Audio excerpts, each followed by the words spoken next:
Good morning, Trumptopia. It is I, your cybernetic artificial life form from the future robotic host. Talk show style podcast madness, Easter Sunday edition. Good morning, Trumptopia. The almost daily Zencast.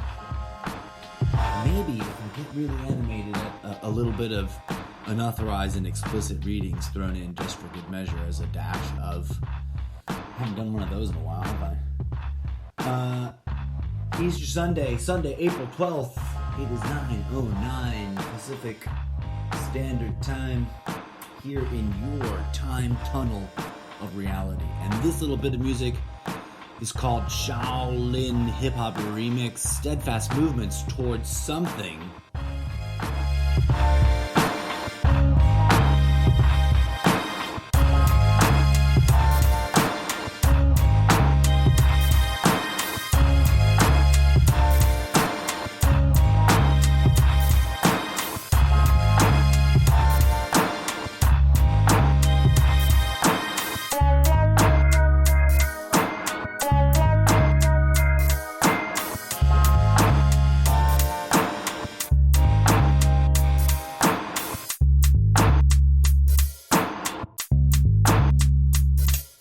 Amen. Hallelujah to you, brothers and sisters. Christ is reborn today. Welcome to an episode of whatever this thing actually is. And I'm actually pretty excited about a few things. To get a little bit animated and weird on you, I found a few things in my boxes of books, in my private storage spaces of my home, where you would put boxes and boxes of books and forget about them for a year and a half. And in them I found some of my most favorite, I kid you not, tomes, as it were, books containing beloved spiritual texts of the world round. For I am a pluralist fan of the word. And I am not, as you may or may not have already gathered, necessarily also a big supporter of any and or either of the organized religions. No offense.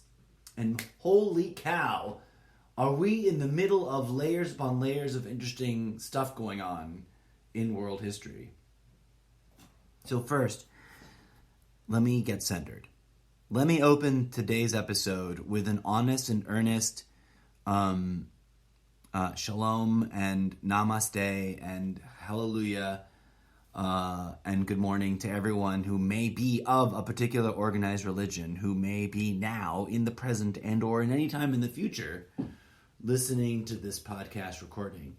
And may I say to you, my heart goes out to you. My prayers and thoughts literally do go out to you for the fact that millions of you are truly in some way or another uncomfortable or dubious or upset or suffering some other variant of emotion that is negative given today's context, right? Like millions of people of every faith are in compliance to the chagrin of all those who call them sheeple,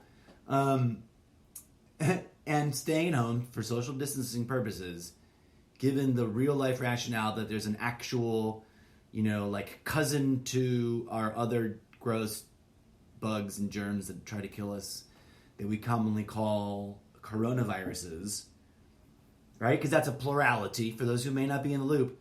There isn't one coronavirus. There's a whole massive family of coronavirus. And this current one, the COVID-19, is particularly nasty, presuming it's real, setting aside all conspiracy theory about its falsehood. Just as I, with respect, I'm not doing that, by the way, with any disrespect to all those who believe it might be something extra. I just do it the way I do it with other subject matter in order to remain focused on moving forward in congruence with what I have chosen to think is most likely to be true, and not spend too much time or energy in my mind worrying about the opposite, right? For example, I have a very weird and complex opinion about religion, which I might get a little personal today, given the circumstances, and share some of my backstory on a personal note in another segment, if I do more than one segment today. If I get off my virtual laziness, in other words, that like I'm animated and I'm not feeling lazy, but I'm also only doing barely a podcast today, and this is supposed to be a pretty deep, I was supposed to get into like 3-4 segments a day, and I totally haven't, folks, and I apologize. But also, today is one of those kinds of days. So this is epic for me on many levels. What is today? Today is, for many people, a beloved day in a cogwork of interesting ritual days. If you are any of the many various forms, varieties, and flavors of Christianity at large has many spins, my friends, many different slivers of variance in like, we think this is true and all the rest of you got it wrong. And I don't want to drive wedge issues in that direction, but collectively, today, all those who consider themselves followers of Christ or believers in the Word of Christ, etc., believe that today he is risen, like present tense. Today he rose and is rising and perpetually shall have ever always had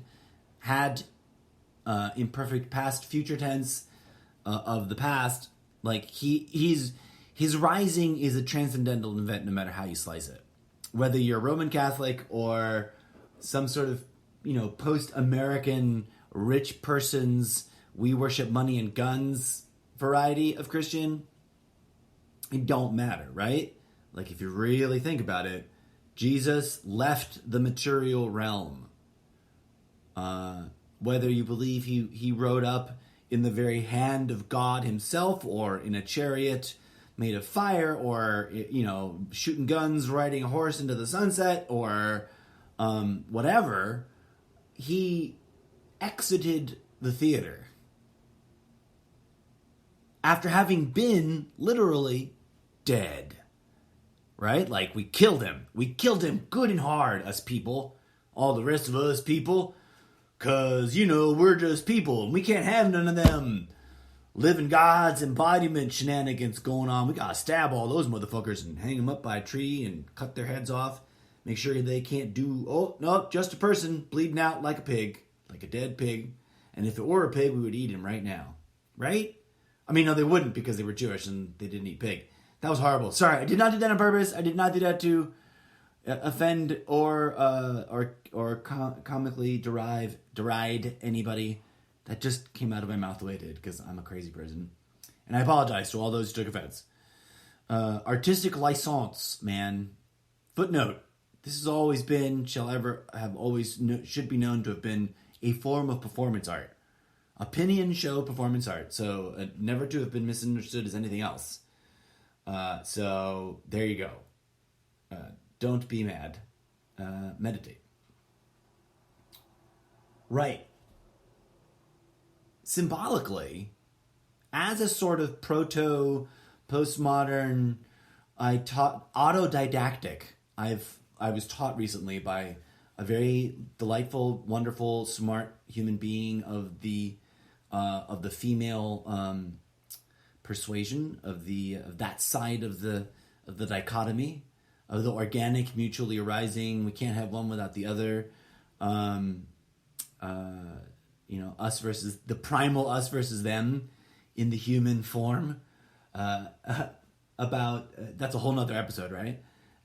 Someone, a wonderfully smart, intelligent, and delightfully glowing auraed, beautiful person once told me something deep and powerful that I now have totally like a beautiful glass on a silver plate that got tilted a bit too far and tipped over and fell and shattered. Completely forgot what it was. but I do know what I was going to talk about in general. What the fuck was that reference I was about to make? Yes. Good Friday and Easter Sunday, symbolically, are like the end, the death of all that was prior, and a birth of all things that are about to be. Thus the cover. How can I forget what I was about to talk about? I'm such a space cadet. Oh, I am totally celebrating my version of this glorious weekend and day with the medicinal and spiritual, religious, ritualistic use of cannabis. So that might have something to do with it.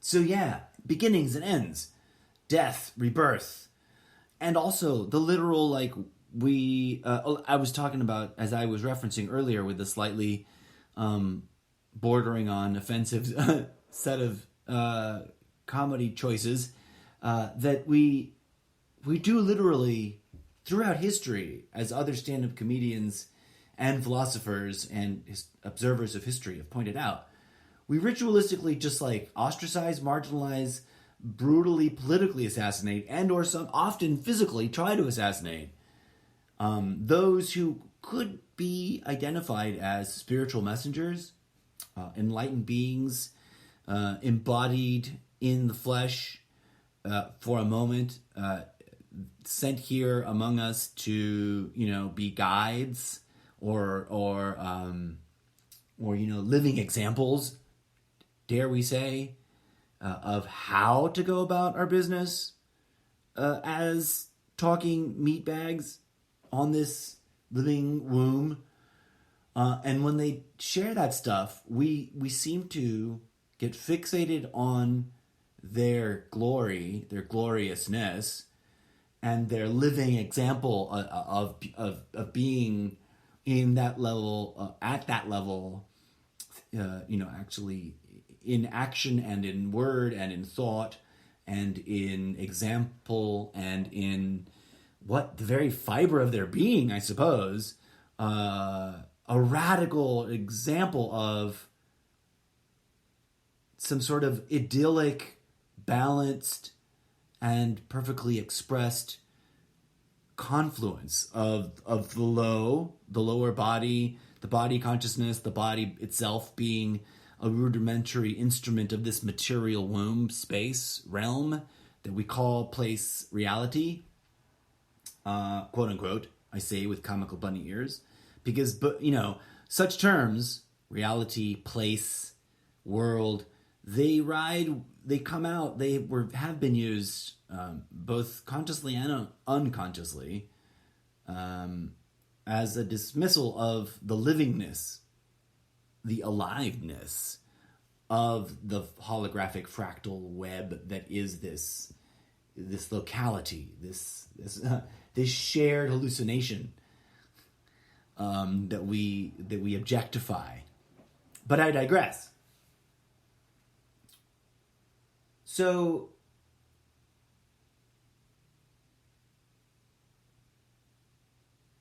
the cynics, to take a different point of view for a minute, will tell you, oh, well, why would you buy? It's so common, right? It's a staple of memedom, of meme war. That's like, why would you, I've got so many books here. I've got for full disclosure, and don't nobody sue me, I've got the Book of Mormon. I've got a contemporary translation of the Quran by Ahmed Ali in a beautiful paperback cover with a lovely fractal pattern framed by another fractal pattern in the way that they do in their tradition. But right here I've got one of my most favorite, and the other one is still hiding in the books, within books of boxes of books. One of my most favorite personal books I've ever owned, especially if I have like a top 10 of like these, I own these texts and they are not, there's a category in my mind as an enthusiast of the word in print, especially of physical, tangible book, as I shit you not, that's really the book right there for reals. I didn't sound design that, as I have with some other events in this podcast. Not events, but special recordings for your audio pleasure. And I will in the future in a more hardcore way, I swear, one of these days, as I get momentum and muse connection and time that doesn't cost me as much money as it might under normal circumstances.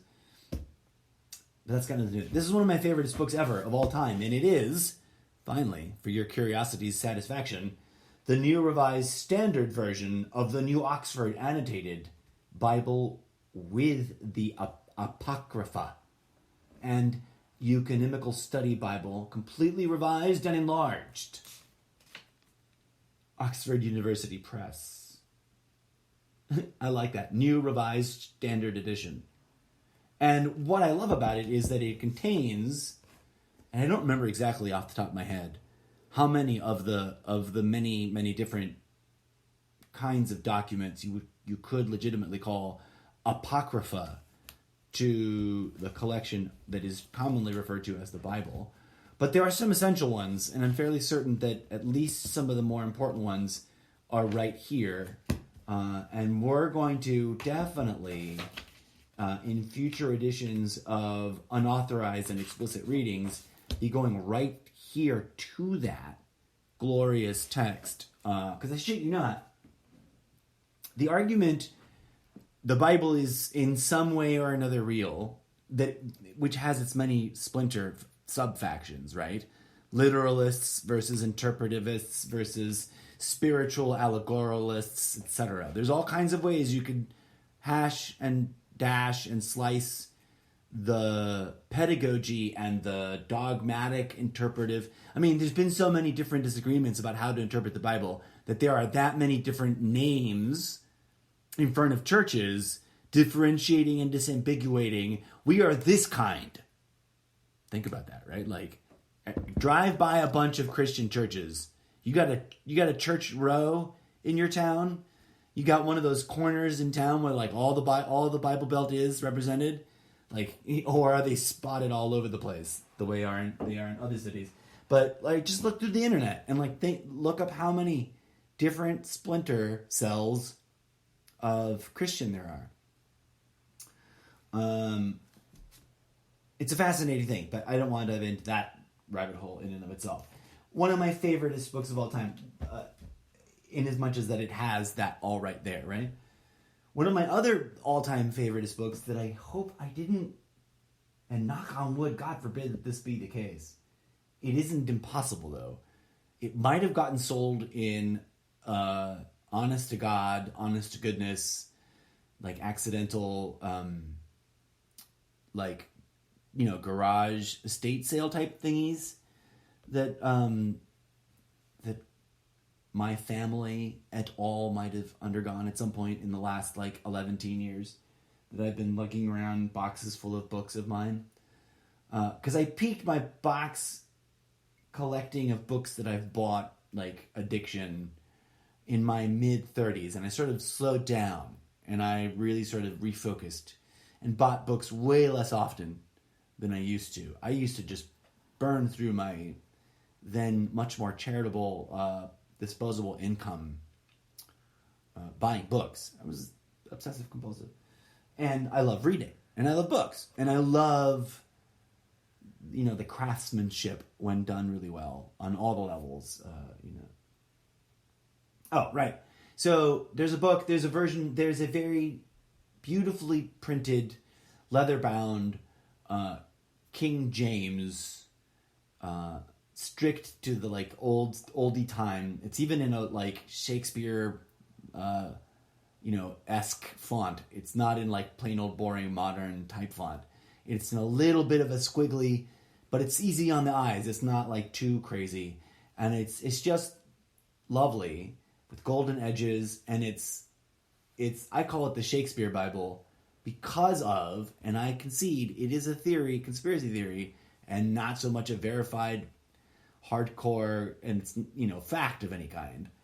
But there is the long-standing theoretical statement or belief or argument that the King James version of the Bible, issued by King James, may well have been a project overseen and edited and or worked on single-handedly, perhaps secretly in covert, under the auspices of whatever spiritual enlightenment, was going on at the time, by Shakespeare, because it aligns perfectly with the downtime in which he didn't write anything of a play. If you look at his standard biography, he wrote plays copiously, season to season, for on and off for many years, and then there's this 4-year gap or something like that. And this is all off the top of my head. I don't have any sources in front of me. Sorry. Go dig up your own Shakespeare research for yourself, folks. Go to a library. You want to do essential work that no one can give you shit for. If you were if I don't think anywhere in Trumptopia do we really have cops harassing people for why they're outside. And I don't think anywhere in Trumptopia do we have people calling the cops, although thank you memes for the funny memes about calling the cops on your neighbors, etc. If I'm wrong about that, I apologize, and holy shit, what the fuck's going on? But I think we should all be able to go to a library, given that library is, under certain emergency level, social distancing, population load. And B, we all sort of just keep to social distancing practice. And as it has all been now, wearing masks. Just in case, right? Because, as the argument goes, better to do it and find out it was awesome and it doesn't turn out to be a horrible, death plague movie. And feel a little weird and stupid and awkward about doing it for X period of time. Than not at all, and then have millions of people die of some stupid mega flu that's, not really the flu, but worse. It's like the flu pneumonia combined. Go to the library and read things. Read spiritual things. Read religious things. Think about what they preach at you and what's actually in the text. And if you really want to get nerdy and controversial, go back and read the best, most attributable to an intelligent, thoughtful, not extreme weirdo out of some alt side, left field, of right field, extreme field of some direction translation of your preferred interesting spiritual text directly into your language that you read typically, and just marvel at that, because there are some beautiful things that speak to the spirit within, that move that which animates us, that are worthy of being preserved and of being understood, especially if they point to something that maybe, just maybe, they actually point to. That perhaps we've all been sort of tricked and cajoled and convinced to neglect. Perhaps. Who knows? But I most certainly have the background and the personal experience of contemplating this in great depth on many levels throughout my life, in my lifetime, to have a pretty serious opinion about what it means that we have this ongoing, everlasting story about a man that stood up and spoke truth to power and was killed for telling us to love, forgive, and heal each other with what? Spiritual magic? I'm sorry, whoa. And we, the people, killed him, right? The state killed him. And like let's not get into the us versus themism about, well, the Jews did it and we're different from them and who's the chosen people of God. You're listening to the podcast of someone who literally has this meme posted as like the bookmarked, this is an important meme you got to look at if you're coming to literally visit my Facebook page. Like, please notice this. It's under a section of questions. Because you know how Facebook can ask you some weird questions that you like. It asked me, I think the question might have been, who would you most like to have like an intellectual dinner conversation with, or something to that effect. And I literally responded, Christos. So this meme, and gets to the heart of what I'm talking about with today's thing. Sorry for spiraling out of control. But here we are, back at center. What are we really celebrating, whether we're gathering or not? And wow, what an interesting stress test of the separation and or not separation of church and state. But let's talk about that in a minute. This meme. Let me tell you what this meme says. Because I share with this, I post this at people when they come at me talking Jesus. And I'm like, I believe this. I wish I'd made this meme. I am meme envy as a meme farmer. I'm glad I'm helping this meme go around and get popular or be seen and be thought about by people who are believers and not believers of this person we call Jesus. Which, by the way, tactical note, put a pin in it. Talked about it before. We'll probably talk about it again, likely in this episode and in others. But that's not his name, folks. That's a label. But it's a beautiful, glorious, I don't know where this is stolen from, image. Almost photorealistic, but I know it's a painting. Because I know I've seen this painting before. And it's of Christ stepping out of the tomb, the darkness of the tomb. Because he's standing at a stone lintel doorway with a stone thing, and he's stepping out with his hands upraised, and he's in the shroud, wrapped in the shroud, being very sexy, kind of, one boob hanging out, kind of, look at me, I'm a sexy skinny guy with a beard, and he's got his hands upraised, and he's looking up, and he's his crown chakra is aglow. Right? Like he's got his oral little, like his Christ aura thing blinging. What do you call that? What do they call that in strict terms when they don't want to talk about the chakras? His angels get their harp, their wings, and their, I have a word in Spanish one. Their little ring on top of their heads. Well, he's got the glowing. To me, this looks much more like a glowing chakra. Sitting at the top of his head, like all good Buddhists would have naturally understood this about any golden one or enlightened one resurrecting and then being ascended. But he's stepping out of the tomb, and there's two, I think they are angels because they look like they've got wings, but quite frankly, in this meme, that image is cut off right there.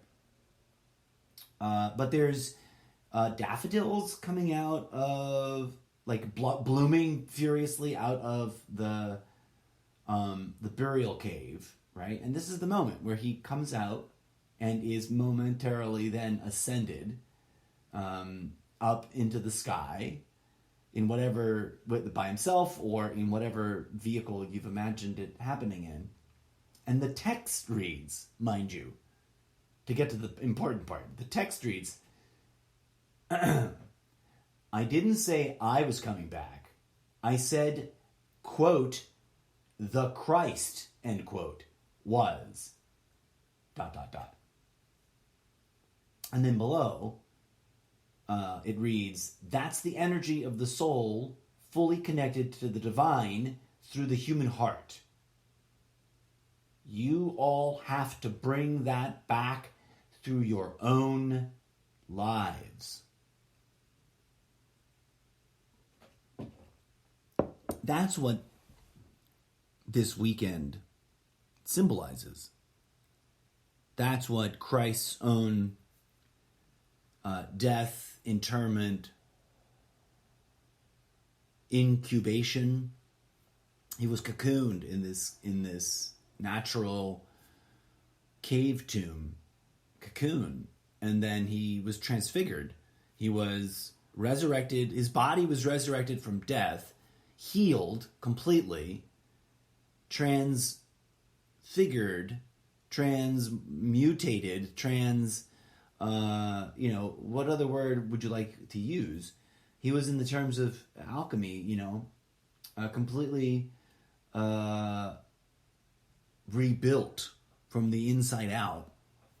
So much so that immediately upon exiting this physical embodiment of the void, this impenetrable darkness that is a cave carved tomb, he floats away, defying gravity, and disappears into the light of the sky, and becomes what? Becomes an energy being, becomes a complete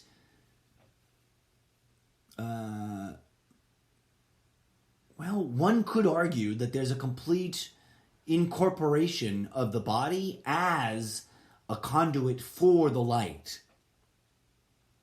Like, the body isn't burnt away or disposed of, right? Like, what was the fucking point of bringing the body back from the dead? Because that's what happens in the story. And, of course, interestingly, it's not the only story that happens in. We can make a whole other episode and talk about that. I'm a pluralist and an inclusionist. Something else I want to share with you. I need to make my own wording of this, but I also want to honor this original thing. So, you know how you log into Facebook and you get your memories? I'm especially fond of the fun, interesting, random shit that comes up now that I've reached a certain age and a certain level of having been involved with Facebook and posting my free speech, right? Vis-a-vis, memes I've seen that express ideas that I can't disagree with, or that I firmly agree with, or that I firmly, quote, believe in. And this is one that I believe in so much, I'm formulating my own statement of it so that I can have, the Mr. Zeppo brand, but also it be, the most true for me. But I have to share with it. I didn't repost it because I kind of disagree with the particular widget of it here, a little tiny nugget. But I'm going to read you the whole thing so that it's on the record here on the Podcast Show. I think it's perfect for this moment in time and for this place and what we're celebrating and not celebrating. Because mind you, like I said, I have a sophisticated opinion of all of this mess. So don't think that I'm some Roman Catholic sheeple or some generic Christian sheeple. I offend people of the Christian faith left and right with the things I've got to say. I probably just did by reading that other thing, but I digress. There's probably a lot of American patriot Christians that are not going to like this one because they've got their Christianity bound up. Those American flag-wearing Christians that think Jesus might shoot a guy in the head and be like, it's cool, God guided that bullet through that guy's, brain pan for me so that it was the perfect time for him to die. There are people who think that way, and trust me, I do not. And they might disagree with the following also. But I share with this y'all so you understand it about me, and that you might contemplate it. I don't want you to agree blindly or blind faithfully. It's not about that, right? Never should be. I argue Jesus himself wasn't running around going, hey, start a religion about me. That's not what he was doing. I posit to you, friends, philosophically, spiritually.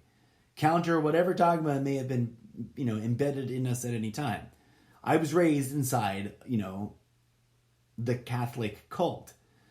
And I can talk about it at length, pro and con. There's much love for it in a way because there's deep nostalgia for some of the lovelier things that they've preserved and that they do teach. But there's a lot of shenanigans and a lot of bullshit and so many layers of different kinds of corruption there and in every other derivative version because there's no such thing as a variation of Christianity that isn't impacted and or reacting to what the Catholic Church did.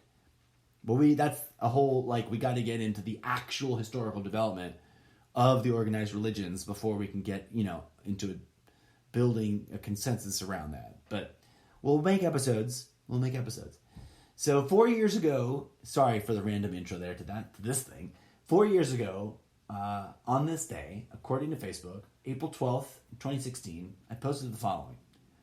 And it's got nothing to do with nothing except that I hold it in the center of all of my very complex spiritual, meta-religious belief system that I've cobbled together for myself.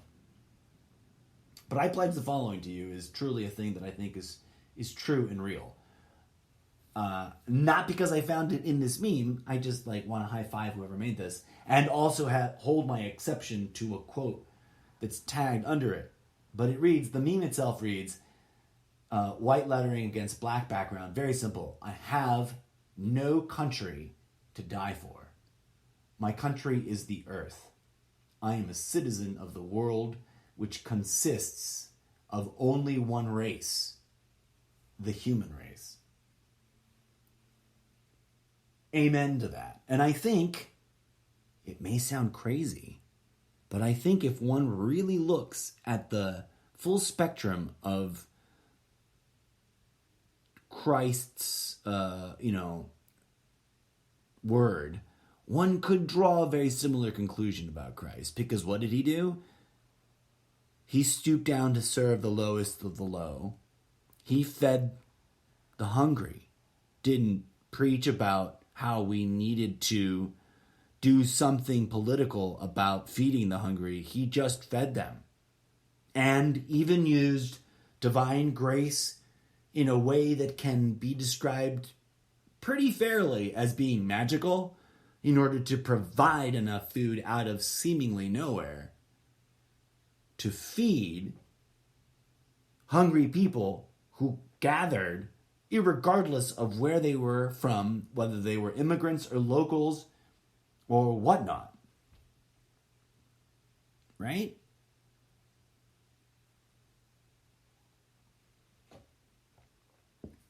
There's a lot of things that we could argue and get into a debate about. And on the days that we celebrate us literally killing him, like the state, the people, the country that oversaw him as a citizen of such, equivalent in that time, given it was empire and not and it was empire with the roots of democracy, not so much a democracy empire with its shenanigans of pretense of democracy that we've got here in our postmodern toxic craziness. But one can, I think, with a large enough view and with the reading of enough, for example, another book that's up there for me, legit, whether you believe in Jesus or not, you should read this book. Because as a reinterpretation and re-understanding of what that story represents in terms of teachings that might be worth understanding, this shatters the world. Because we were taught a bunch of interesting, silly things, and then because of the way that they developed the business, transactional, performative nature of religion in the Western world, it becomes a show of believing in your minister and supporting your particular preacher's interpretation of the Bible, instead of practicing a spiritual practice that is like work, that is like going to the gym, that is like, developing a skill akin to performance. Because that's really, a thing, and was a thing way back in the day. This book that I'm referencing now, The Law of Light, The Secret Teachings of Jesus, by Lars Muhl. That's Larsmuhl. Honest to goodness, sincere, genuine, authentic, personal endorsement here. No one's paying me to do that. I'm not trying to sell you, my dear audience, anything. I am telling you that, this is part of my collection of works that have helped me challenge my own thinking on the world, and not any one of them is the singular thing, the singular reason why I think a certain way. I do have a really short list though of if I found myself in the position after some sort of dystopian event near total collapse of society, and we were able to sort of just reboot it and kind of get it going, and we were once again pretty much quickly back on an internet. But there was just like, okay, what do we do? How do we do it differently? And a worldwide building of consensus was being engaged in a true sort of like all voices will be counted and heard. I'd be like, well, we should all read these 5 or 6 or 7 books, not because I say so, but because maybe, just maybe, these voices bring an understanding that was always there, but really marginalized and kind of almost perpetually forgotten. And maybe we should, if we're talking about re-engineering society and reinventing everything so it's less toxic, more sustainable, more healthy on all levels, let's not neglect and ignore, as a first big dumb stumbling block mistake, the spiritual, and that which all lessons, all enlightened ones seem to maybe have been here to share with us something, right? And as evidence that they were here to share with us something, they suffered deep consequences, and then also showed us evident enough proof that the ritual of carrying forth that tradition has sustained in themselves for many a year. There's that, somewhat already pretty popular meme, which I encourage you to find and share if you kind of are down with what I'm sharing here. And that's that there's a meme for, I don't know if it's an actually like trademarked and registered existing religion, or a sort of philosophical coining of a term by a good old meme farmer, not too different from myself. But there's a meme floating around in various forms, which I would love to make my own, spin on, also to perpetuate its popularity. But of an ism, right? And I'm anti-ism, generally speaking. But Om-ism is the ism that defines itself in the belief that no one religion holds an absolute truth, but rather all faiths were vehicles or vessels for some piece of a total truth. And there is a reason to honor and respect those deep-rooted traditions and to get at them with some clarity. I'm spinning and adding a lot, my own interpretation to it, right? But simply the meme is out there, there is a way to... There's also the coexist, which exists as a bumper sticker meme and has for many decades now, which I thoroughly thumbs up, and I'm kind of curiously I think I might have to go and do something that I've idiotically never done. I've never bought the coexist. I believe in it, and everywhere I see it, I'm like, fuck yeah, man. And it's built out of every organized religion's symbol. And I think that at the core of those two ideas is a pretty straightforward sort of Occam's razor testable thing. Like, we can test it as like the simplest explanation, you guys, might be that the human species is a spiritual entity, right? Is a spiritual species. As authors not unlike myself and another one that any steady listener is already familiar with, Karen Armstrong, to call out a book that's on that short list of like, oh, we're starting the world over again. You want to read a few things and call them the books that we pull our wisdom out of? Read this book. Is as commentary addendums to all the world's religious texts. If we're going to keep that, not chuck them entirely, we should read these other books next to them as ways of going, okay, how to avoid the pitfalls and get at the most beautiful, powerful understanding possible. This might be a solution. But anyways, I digress. And reel back as I realize I've been rambling at you for 44 minutes and 44 seconds right now on the bell. Hello and namaste, friends. Good morning to you. Happy Easter. Thanks for tuning in to the incorrigible Mr. Zeppo's Almost Daily Zencast. Good morning, Trumptopia Spiritual Ramble Festival of Easter Sunday special deluxe episode. Ends and beginnings, right? Didn't talk about that at all. Talked about all kinds of other crap and books that I want to read from. We're going to just make this a jam. I'm going to take a break because, the old vocal cords. And I've been drinking coffee, got to switch to something a little bit more hydrating and less astringent. And I'm going to share something else I posted 4 years ago today. Believe what you want.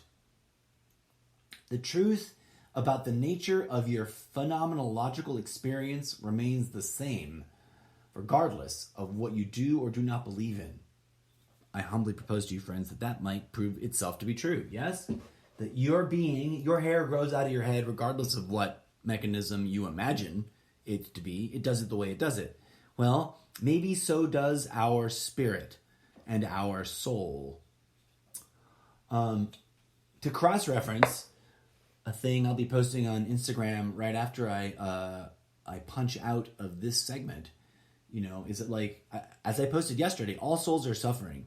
And what else do we debate and discuss in our houses of worship besides the very, the very specific traditions that each of our houses of worship have as, like subscriptions to, like, we believe in this version of cosmology based on these people's writings and these other people's interpretations of those writings.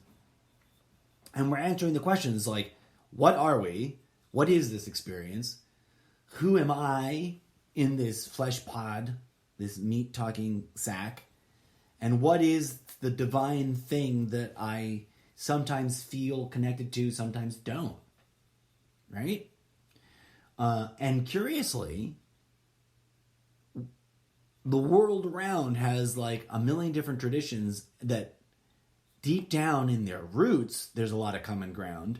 But as they are seen today in their surface topical expression, are at odds with each other like crazy.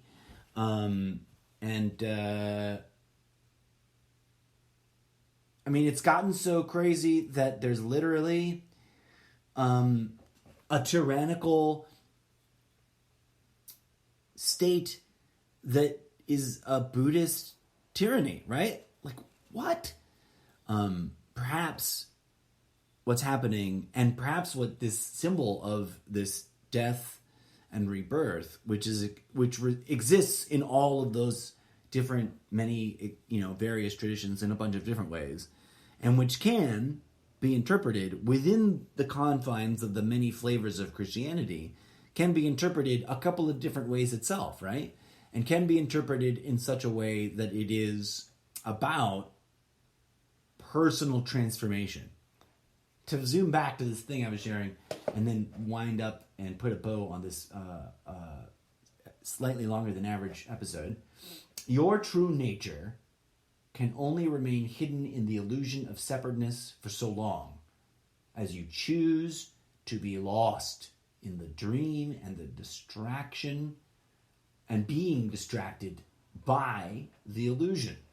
Once you choose to let go of the dream we commonly call reality and you abandon your identity with the illusion, which we mistakenly identify as our individual self, you will begin to see the truth as it actually is and not as the ego would like it to be.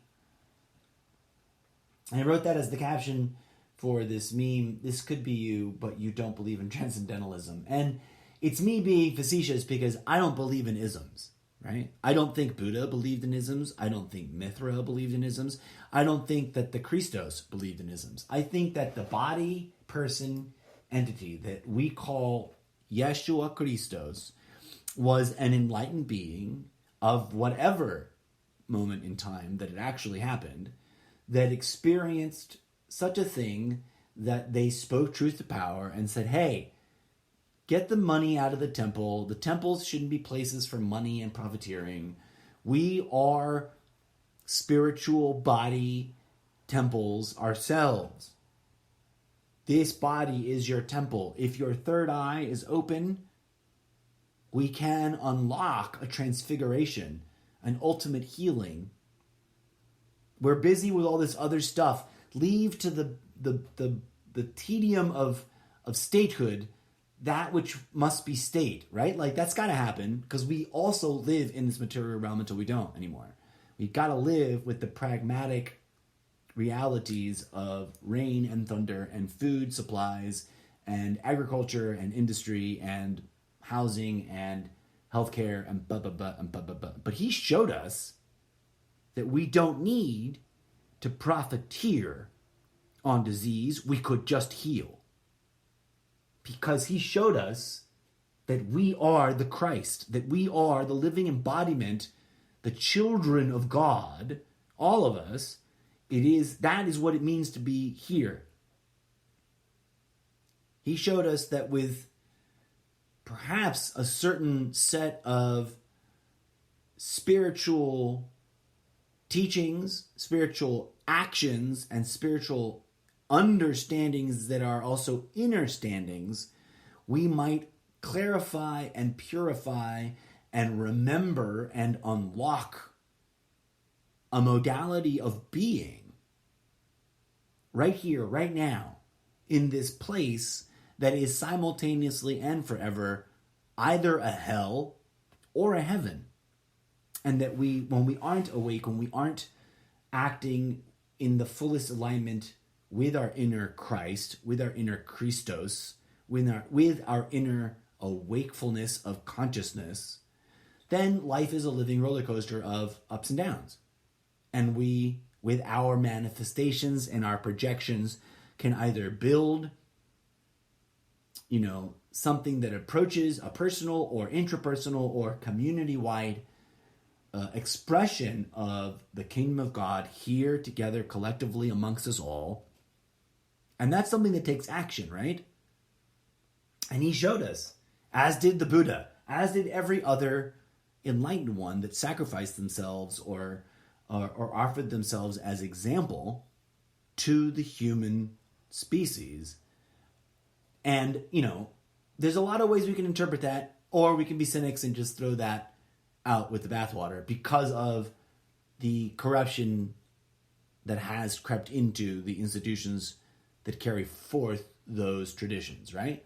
Or we can take action in these dark days of seclusion and do what? I don't know, meditate, pray, figure out how to get to that place where Jesus himself speaks of our eyes becoming singular.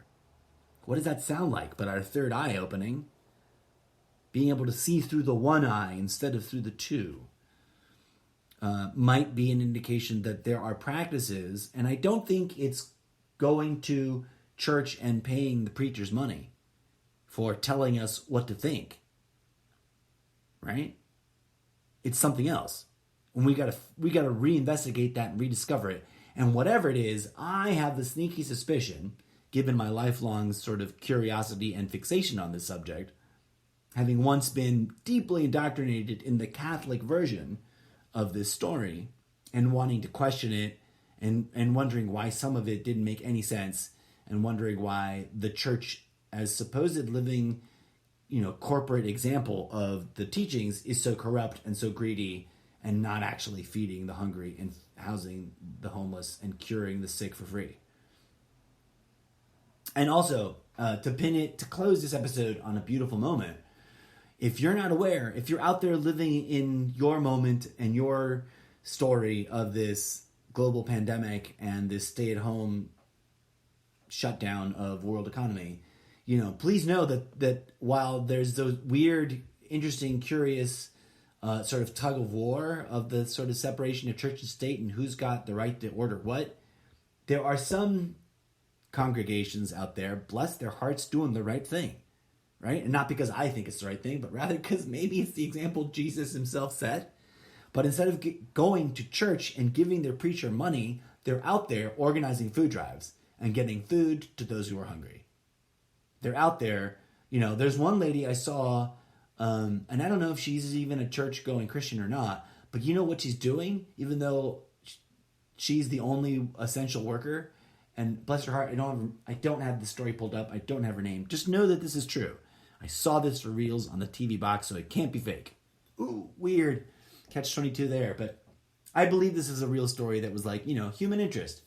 But there's a woman out there who works for a volunteer organization that makes those life-saving, life-transforming little mini homes that are trailers, so that you can uplift yourself out of homelessness by the sheer fact that now you really have like a place to live and rest and invest in your own wellness through safety, comfort, and security. Because what the fuck else is the problem of homelessness other than that, right? What do we tell? What is the classic cartoon motherfucking call out? Is, the well-to-do, okay-doing person running in their rat race, yelling at the homeless person, begging for money and help to go get a job. That's like the thing you cannot do when you're homeless. This woman, may Christ live through her heart right now, so hard. It doesn't matter that I can't remember her name. She's getting the attention and getting the donations because they, obviously featured her on the local, human interest. This was on Southern California's Spectrum News 1 hyper local channel, being produced and presented by that particular cable provider. I don't remember under what show or segment or what reporter, etc. But the point is, she's getting a lot of attention. She's building these little homes, even though everyone else that was part of that volunteer organization can't be there and isn't helping.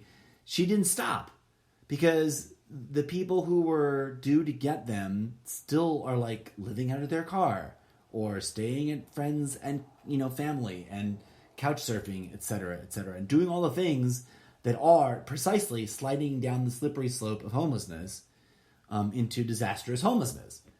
And that has been, it is no crazy thing to say, it has been the most glaring, painful, obvious, morally incorrect, wrong that it is happening, outrageous, hypocritical problem that has been exponentially exploding in these grand old United States of America for far too long, my entire adult life. And I say this out of love, right, for this country. As someone who has a deep root to the Christian teaching, as a former Catholic, like someone who wanted to be the Pope for shit's sake.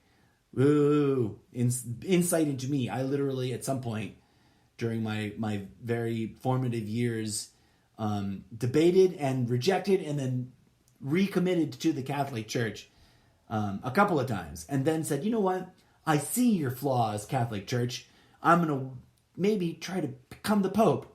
Instead of renouncing you and saying your flaws are so horrible, I must walk away, I'm going to join up and I'm going to fucking... And of course I couldn't. I wasn't allowed. But that's a whole story for another day. So, my critique comes with, as someone who believes in what I was saying earlier, that, we are one, and this place is not a place to carve up and destroy and have wars over because of flags and names of countries and culturally driven, trended preferences to how to live, but rather it's a womb that's giving us life.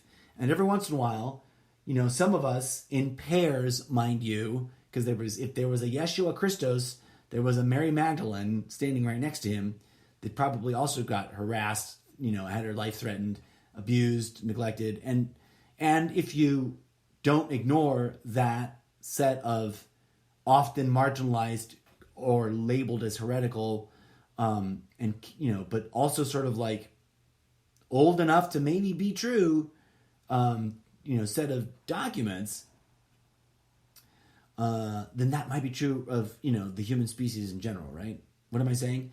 That maybe this interpretation makes sense. That every,